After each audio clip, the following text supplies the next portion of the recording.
Hi, so I want to explain what I was trying to articulate in the last video a little bit better because I think it was a bit muddled.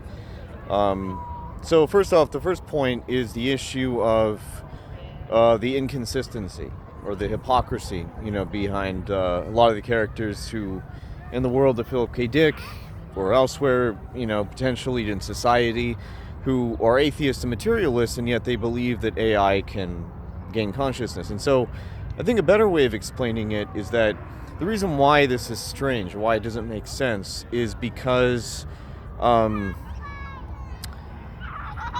well, first of all, atheists and materialists will argue that there is no soul and that therefore your consciousness is like a remote control, creating like your brain is chemistry that is pushing, try to imagine this little man inside Oz, like man inside a machine pressing all these buttons and creating this entire reality that you're creating. Obviously, when you think of it that way, it's a bit ridiculous, right, from the purely material perspective, right? There's no idea that gets rid of the idea of there being any identity, like any actual self, what we call a self, right? It does indeed seem like a simulation, and yet they're arguing that at random, that the ghost in the machine can suddenly just manifest from forces that we don't even really see, that we don't understand, but we're still under the premise of that there is no spirit world.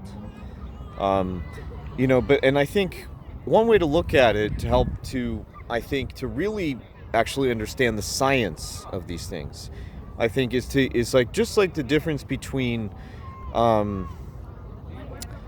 it's kind of like when you talk about, here's a good way of putting it, when you talk about creating conscious, like giving something conscious, what that really means is kind of like when you light a match, right?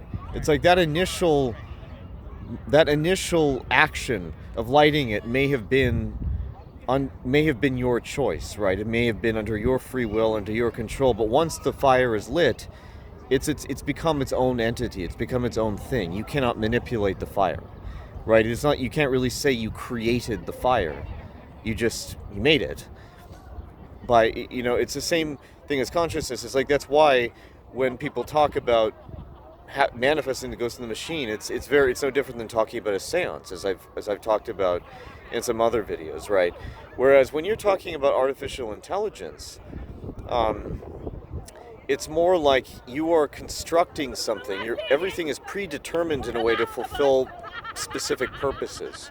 Same way that you create a toaster to toast, right?